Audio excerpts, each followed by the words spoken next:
할렐루야. 한여름밤의 꿈 시즌2가 시작되었습니다. 참 무더위로 지치기 쉬운 여름이죠. 저는 지난 7월 중순에 일주일 휴가였었는데요.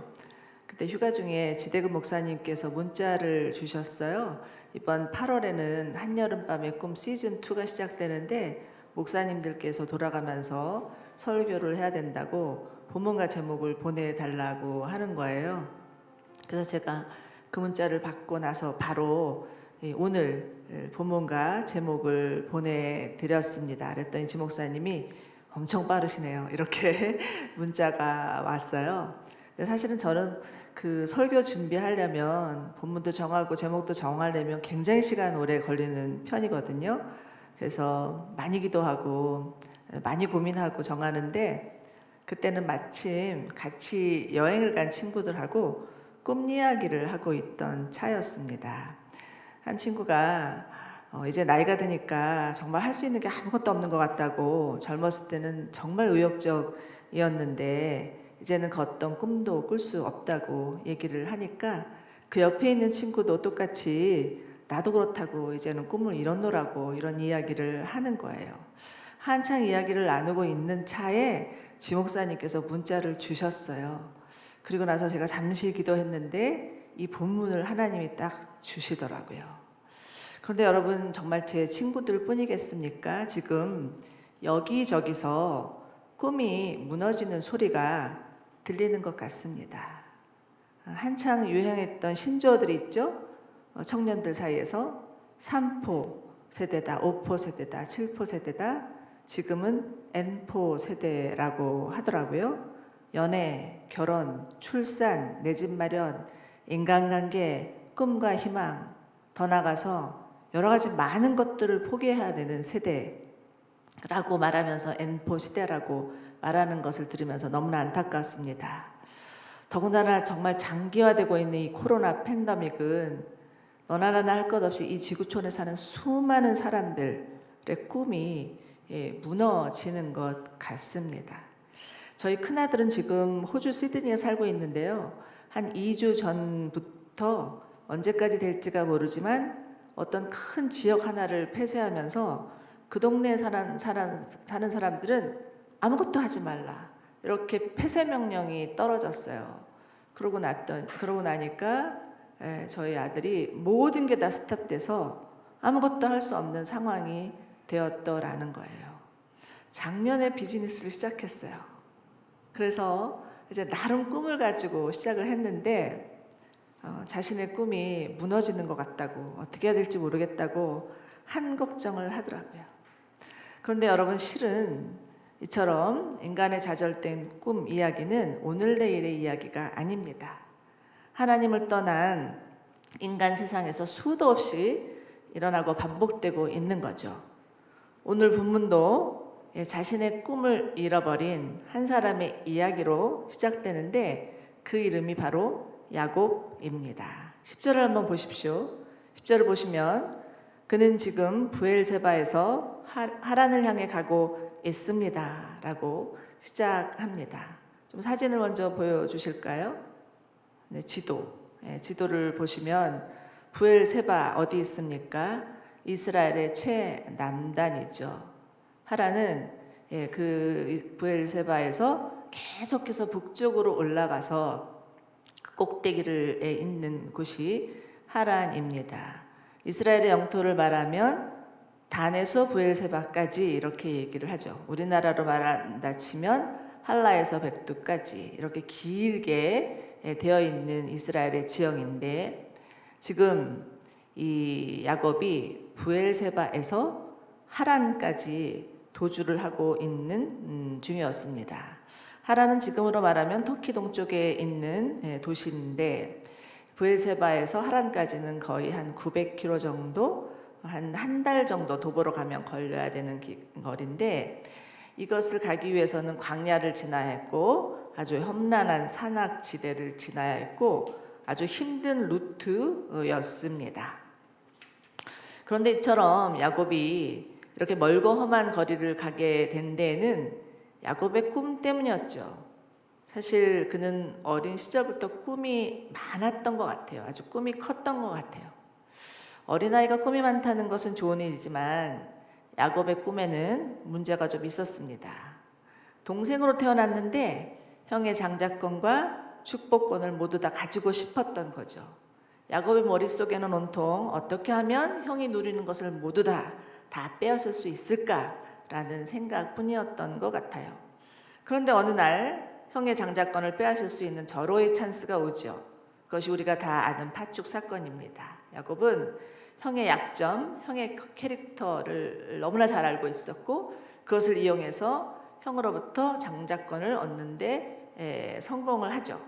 그러나 그렇다고 해서 그에게 장자권이 주어지는 것은 아니었습니다.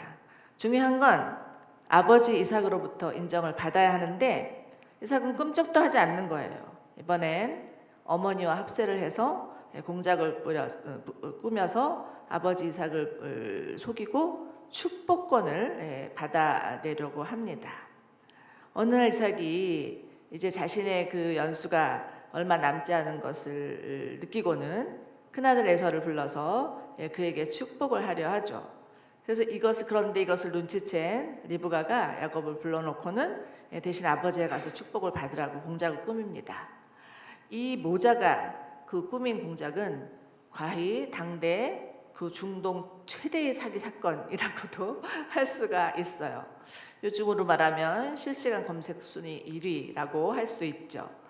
그런데 이를 언제까지 감출 수가 있겠습니까? 결국 형 에서에게 들통이 나고 야곱은 그 에서의 그 분노에서부터 모면을 하고자 주랭랑을 칠 수밖에 없었고 그래서 지금 떠나는 곳이 하란을 향해서 가는 것이었습니다. 이것이 배경이죠. 자신의 꿈을 이루기 위해서 모든 인간적인 수술을 짜낸 결과가 도망자가 된 것입니다.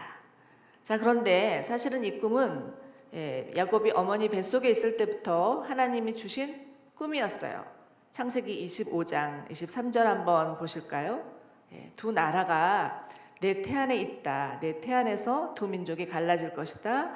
한 민족이 다른 한 민족보다 강하니 형이 동생을 섬길 것이다. 이것은 하나님께서 리브가에게 주신 예언의 말씀이었죠. 하나님은 에서가 아닌 야곱을 통해서 아브라함의 믿음의 계보를 잇게 할 심산이셨어요. 그런데 이 예언의 말씀은 야곱과 에서가 태어나기도 전에 이삭과 리브가에게 주신 말씀이었죠. 그런데 재미있는 것은 이 예언의 말씀에 대한 이삭과 리브가의 반응이 같았다 달랐다? 달랐다라는 거예요. 이삭은 하나님의 말씀을 액면 그대로 받아들일 수가 없었어요. 장남이 차남을 섬긴다는 것은 그 자체를 용납할 수 없었고 무엇보다도 그 에서는 자신의 취향에 딱 맞는 아들, 너무나 사랑하는 아들이었기 때문이죠. 그러므로 당시의 관습대로 에서에게 그 장자권과 축복권을 다 주고 싶었어요. 이것이 바로 에서의 꿈이었죠. 그렇지만 이것은 하나님의 그 예언의 말씀에 위배되는 행위였습니다. 그런데 여러분 우리가 아는 이삭은 어떤 사람입니까? 순종의 사람이에요. 그는 아버지 아브라함이 자신을 묶어서 번제로 바치려고 했을 때도 그대로 순종한 사람이었고 아버지가 정해주는 짝을 보지도 않고 아내로 맞아들인 그런 순종의 사람이었고 어디를 가든지 양보하는 사람이었어요. 그러나 에서에 대해서만큼은 하나님의 말씀을 따를 수가 없었던 거죠. 다 하나님께 순종을 해도 순종이 정말 안 되는 부분이 누구에게나 좀 있는 것 같아요. 어떤 이는 돈에 넘어지고 어떤 이는 권력에 넘어지고 또 어떤 이는 여자에 넘어지고 이 지금 이삭의 약점 무엇입니까? 에서에 대한 사랑, 에서에 대한 편애였어요. 그러나 결국 이삭의 꿈도 산산이 부서지죠. 또 리브가의 꿈은 무엇이었습니까? 리브가는 이 예언의 말씀을 듣고 하나님으로부터 그때부터 꿈꾸기 시작했어요. 아이들이 자라는 것을 보면서 정말 희한하게 하나님의 말씀이 들어맞는구나. 에서는 들로산으로 사냥이나 하러 쏘다니면서 전혀 하나님께는 관심이 없는 것 같았어요. 그렇지만 야곱은 하나님께 예배드리는 걸 좋아하고 하나님의 말씀이라면 눈이 초롱초롱하고 저 아이가 바로 장차 믿음의 계보를 이을 아이구나 라는 생각을 지울 수가 없었던 거죠. 그런데 문제는 남편이에요. 남편은 예전엔 그러지 않았는데 나이가 들수록 점점 그저 큰아들이 가져다 주는 생고기만 좋아할 뿐이지 영적으로 자꾸 둔해지는 것 같은 거예요. 저러다 저 무지한 남편이 어리석게도 하나님의 뜻을 저버리면 어떻게 하나. 그래서 에서에게 그 모든 장자권과 축복권을 주면서 하나님의 말씀을 불순종하면 어떡하나 하는 그런 조바심이 났던 거죠. 그래서 결국 리브가는 남편이 에서 대신 야곱을 해줄 수 있도록 야곱에게 축복해 줄 수 있도록 잔꾀를 부리게 되고 그 결과는 무엇입니까? 사랑하는 아들을 도망자로 만들어 버리는 우를 범했다는 거예요. 이렇게 해서 리브가의 꿈도 산산이 깨어지죠. 이삭의 꿈, 리브가의 꿈, 야곱의 꿈, 에서의 꿈 다 산산이 깨어져 버리는 것입니다. 여러분 꿈에는요 3가지 종류가 있다고 하는데 사람의 꿈이 있고 사단의 꿈이 있고 하나님의 꿈이 있습니다. 플러스 개꿈도 있죠. 그런데 꿈에도 법칙이 있습니다. 큰 꿈이 작은 꿈을 먹는다는 거예요. 사람의 꿈과 하나님의 꿈과 사단의 꿈 중에서 어느 꿈이 가장 크겠습니까? 당연히 하나님의 꿈이 가장 크겠죠. 그 다음은 사단이고 제일 마지막이 사람입니다. 그러므로 사람이 사람의 꿈을 꾸기 시작하면 사단에게 먹힐 수밖에 없어요. 그러나 사람이 하나님의 꿈을 꾸기 시작하면 사단이 먹힌다는 거예요. 자 보십시오. 하나님께서 지금 이삭의 가정에 야곱을 통해서 믿음의 계보를 이루어 주시겠다는 하나님의 꿈을 주셨어요. 그런데 이삭이 이것을 받아들일 수가 없었죠. 자신이 가지고 있었던 전통과 관습과 고정관념 그리고 에서에 대한 인간적인 애정 때문이었죠. 또 리브가는 어떻습니까? 하나님이 주신 꿈을 품는 것까지는 좋았는데 너무 조급했어요. 하나님께서 하나님의 때에 하나님의 방식으로 역사하실 것에 대해서 기다렸어야 하는데 그녀의 마음은 기다릴 수 없을 만큼 조급하고 불안했던 것이죠. 자신의 감정이나 생각이 하나님보다 앞섰던 것입니다. 야곱은 어떻습니까? 야곱은 태어날 당시부터 형의 뒷발꿈치를 잡고 태어났다고 해서 야곱이라는 이름이 지어졌어요. 야곱의 캐릭터를 잘 보여주고 있죠. 야곱은 하나님을 향한 믿음과 또 동시에 인간적인 욕심이 많은 정말 이중성을 가지고 있는 그런 자였어요. 어느 게 진짜지? 할 정도로 도무지 알 수 없는 양면을 가진 자가 바로 야곱이었어요. 특히 영적인 욕심이 아주 큰 자였습니다. 그래서 그 역시 하나님의 때, 하나님의 방법 기다리지 못하고 자신의 욕심에 이끌려서 큰 잘못을 저지르고 만 것입니다. 결국 이들 모두는 사람의 꿈을 결국 꾸다가 사단에게 먹잇감이 되어 버린 것이죠. 여러분 이처럼 사단은 인간의 약점, 인간의 연약함 이것을 노리고 있다가 그것이 보이면 확 낚아채는 게 선수예요. 너무나 안타깝게도 이들은 다 하나님의 꿈을 사람의 꿈으로 대용해서 꾸다가 만신창이가 되어버릴 것이죠. 그렇지만 너무 감사하게 여기서 이 사건은 끝나지 않습니다. 하나님이 개입해 주시죠. 11절과 12절 저희 한번 같이 읽어보겠습니다. 시작. 한 장소에 이르러 해가 지자 거기에서 밤을 지내게 됐습니다. 야곱은 거기에 있던 돌을 가져다가 머리에 대고 누워 잤습니다.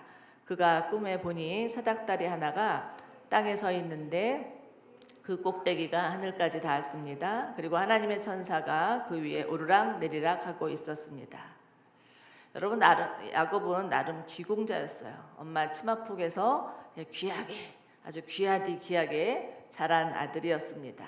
그런데 자신의 야망 때문에 졸지에 도망자 신세가 되어서 한 번도 가보지 못한 길을 향해서 정처 없이 떠나게 된 것이죠. 그 가는 길이 얼마나 서럽고 두렵고 외로웠겠습니까? 특히 아까도 말씀드렸지만 이 야곱이 가야 되는 이 길은 아주 험난한 길이었어요. 언제 어디서 도적이나 강도의 위협을 받을지 모르는 그런 우범 지역이 바로 이 지역이었습니다. 그런데 이렇게 정신없이 도망온 야곱이 너무 지칠 대로 지쳐서 중간에 루스라는 곳에서 머물게 되죠.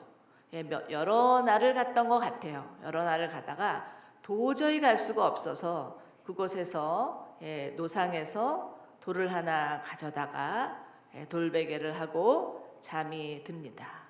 아마 야곱은 자면서 눈물을 흘리면서 엄마가 그립고 또 고향이 그립고 자신이 한 짓이 잘못되었음을 후회하면서 잠이 들었던 것 같아요. 그런데 그날 밤 정말 한여름밤의 꿈이었어요. 야곱이 꿈을 꾸게 되죠. 그것은 놀랍게도 정말 하나님께서 그에게 임재하셔서 그에게 말씀하여 주시고 보여주시는 하나님의 꿈이었어요. 꿈에 본 것은 무엇입니까? 사닥다리였죠. 예사 사닥다리가 아니었어요.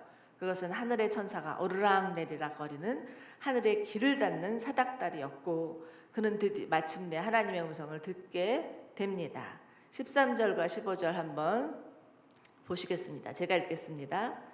내가 누운 땅을 내가 너와 내 자손에게 주겠다. 내 자손이 땅의 티끌과 같이 돼서 동서남북으로 퍼지게 될 것이다. 너와 내 자손을 통해 이 땅의 모든 족속들이 복을 받게 될 것이다. 내가 너와 함께 있을 것이며 내가 어디로 가든지 너를 지켜주겠다. 내가 내게 약속한 것을 다 이룰 때까지 너를 떠나지 않겠다. 자, 하나님께서 야곱에게 들려주신 말씀이 무엇이었나요? 이것은 그의 조상 아브라함과 이삭에게 주신 하나님의 약속의 말씀이었어요. 땅과 자손에 대한 약속, 그리고 모든 민족의 복의 통로가 되리라는 약속, 그리고 동행에 대한 약속이었죠. 이것이 바로 이들을 향한, 야곱을 향한 하나님의 꿈이었습니다. 여러분, 야곱은 정말 온갖 인간적인 방법과 소수를 다 동원해서 자신의 꿈을 이루고자 했던 아주 비열한 그런 인간이었어요. 그러나 하나님은 그를 버리지 아니하시죠. 오히려 그에게 하나님의 꿈을 심어주시는 것입니다. 우리가 이를 통해서 배울 수 있는 것은 하나님의 꿈은 하나님이 주시는 것이지 내가 쟁취해서 얻어낼 수 있는 것이 아니라는 거죠. 그러나 사람이 하나님의 꿈을 꾸기 시작할 때 그때부터는 자신을 무너뜨리려고 하는, 그렇게도 무너뜨리려고 하는 사단의 모든 소나기로부터 벗어나서 오히려 다른 사람을 축복할 수 있는 통로가 될 수 있다라는 것입니다. 저희 지난주에는 우리 하영조 목사님 추모 10주기가 있는 주간이었죠. 저는 1991년도에 온누리교회에 왔어요. 정말 오래됐죠?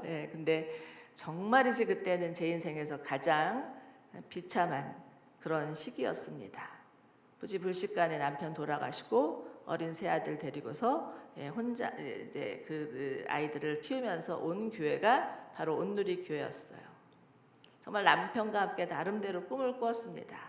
남편 유학해서 공부 다 마쳤고요, 직장 다 정해졌고요. 그리고 이제부터는 우리 고생길 끝났다 이러면서 정말 한창 미래를 향해서 꿈을 꾸고 있을 때 남편이 갑자기 사고로 돌아가시면서 정말 모든 꿈이 다 산산조각이 나는 것 같았습니다.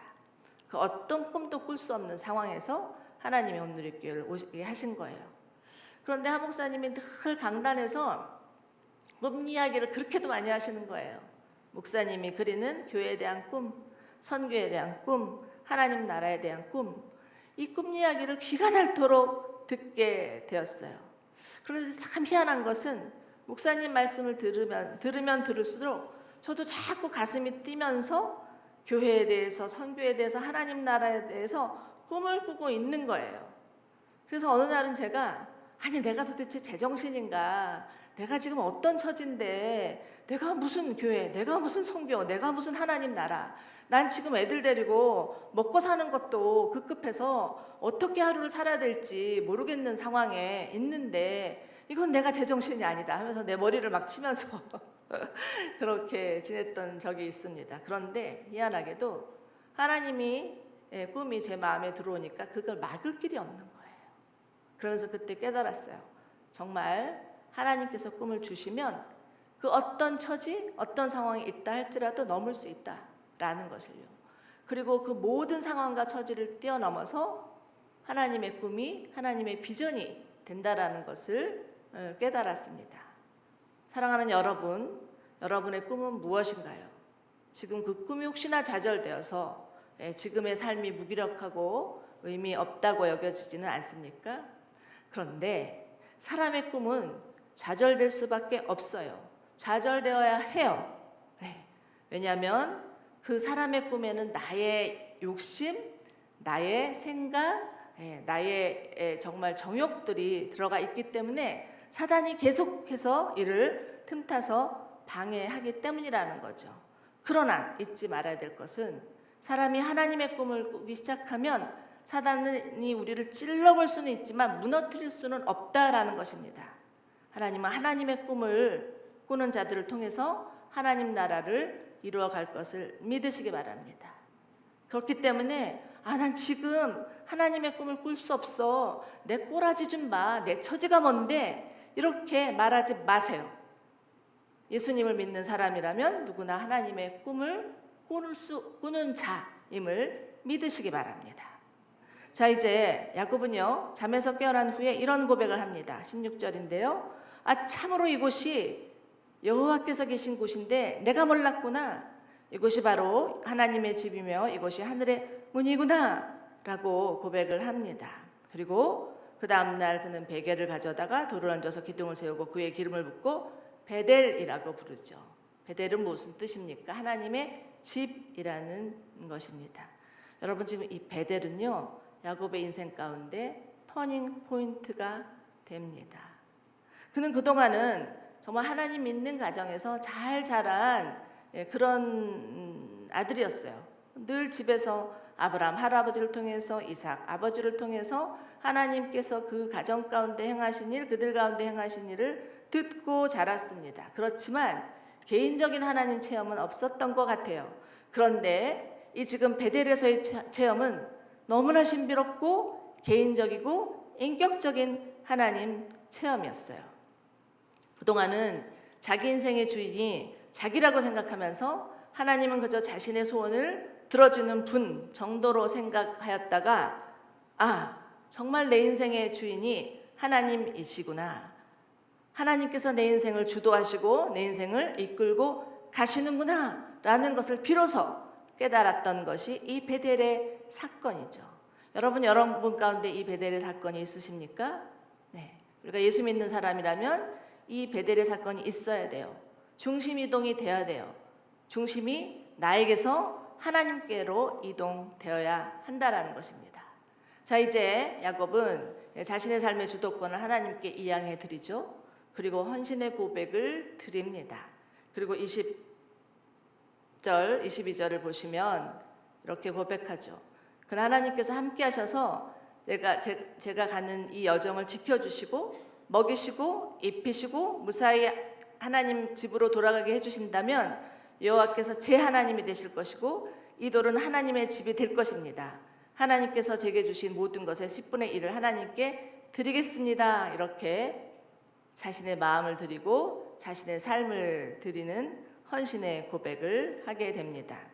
여러분, 사람은 언제 진짜 변할 수 있을까요? 귀로만 듣던 하나님을 실제로 만날 때예요. 하나님과의 개인적이고 인격적인 만남이 있을 때입니다. 자, 20절을 보시면 여기 야곱의 고백 중에서 여정이라는 단어가 나오는데 이 여정의 밑줄을 그어보세요. 영어로는 journey죠. 이것은 도망자가 사용할 수 있는 단어가 아닙니다. 자, 이제 야곱의 생은 도망자의 삶에서 순례자의 삶으로 변화됩니다. 정말 어디를 가야 되지? 막상 그 하란에 있는 외삼촌 집이라고 말은 했지만 한 번도 가보지 않는 그 길을 어떻게 가야 될지 알 수 없어서 당황하고 두려워하고 있던 인생이 아니라 이제는 영원한 하나님 나라, 그 하나님 나라를 향해서 가는 순례의 여정을 떠나게 된 것입니다. 비록 그 순례의 여정 가운데 예측할 수 없는 어려움이 있다 할지라도 그 마음 가운데 하나님의 꿈이 있고 하나님이 동행해 주신다는 약속이 있기 때문에 너끈히 그 길을 걸어갈 수 있었던 것입니다. 저는요, 오늘 말씀을 이제 준비하다가 그 오래된 찬송가인데 내 주를 가까이 하게 하면 그 찬송이 생각났어요. 거기 보면 야곱이 잠 깨어 이제 일어나는 돌베개 베고장 같습니다라는 그 가사가 나오잖아요. 그래서 이것을 누가 지었지 하고 이제 좀 찾아봤어요. 그랬더니 그 작사가가 사라 아담스라는 여인이었어요. 1800년대에 이 곡이 지어진 곡인데 이 여인은 영국의 아주 유명한 뮤지컬 배우였습니다. 아주 그녀는 빼어난 미모였고요. 그리고 뛰어난 연기력이 있어서요. 그가 출연하는 모든 공연마다 다 매진이 되면서 그녀의 인기가 하늘을 치솟을 정도였고 대단했다고 해요.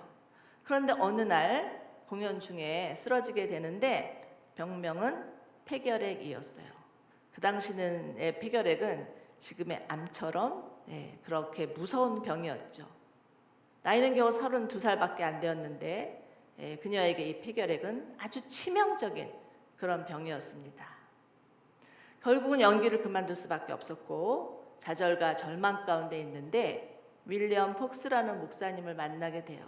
그 목사님께서 내가 찬송가를 짓는데 그 찬송가를 지을 때 그것을 좀 도와주겠느냐고 그렇게 해서 돕게 되면서 지은 여러 찬송 중에 하나가 내 주를 가까이 하게 하려 함은이라는 찬송입니다. 그녀는 자신의 꿈은 산산이 부서졌지만 이렇게 고백해요. 내 꿈은 부서졌지만 이 세상 어떤 것과도 바꿀 수 없는 하나님의 꿈을 주셨노라고. 그래서 정말 창세기 28장 야곱의 꿈을 생각하면서 내 주를 가까이 하게 함은 이 찬송을 지었노라고 이렇게 고백을 했다고 합니다. 사랑하는 여러분, 하나님은 우리에게 꿈을 주시는 분이세요. 그러므로 여러분의 꿈이 좌절됐다고 실망하지 마시고 나이 들었다고도 포기하지 마시고 내가 연약하다고도 포기하지 마시고 내 지금 형편과 처지가 어떤데라고도 생각하지 마시고 여러분에게 주신 하나님의 그 꿈을 간직하실 뿐만 아니라 하나님께서 그 꿈을 이루어 주실 것을 믿으시기 바랍니다. 사람의 꿈은요, 한갓 물거품처럼 사라질 수 있지만 하나님의 꿈은 절대 사라지지 않습니다. 우리 속에서 계속 타오를 것이고 우리를 통하여서 하나님께서 정말 온 열방을 축복할 수 있는 축복의 통로 삼아 주실 것을 믿으시기 바랍니다. 오늘 이 밤에 정말 무더위로 인해서 지치기 쉽고 코로나 때문에 정말 좀 암담하기도 한 이때이지만 그럼에도 불구하고 하나님은 우리 가운데 꿈을 주시는 분이심을 믿으시기 바랍니다. 정말 나에게 주신 하나님의 꿈 그것이 무엇인지 여러분은 아실 거예요. 남은 몰라도 여러분은 아실 것입니다. 그 꿈을 주님께서 이루어 주실 것을 믿으시며 나아가시는 여러분들 되시기를 주님의 이름으로 축원합니다.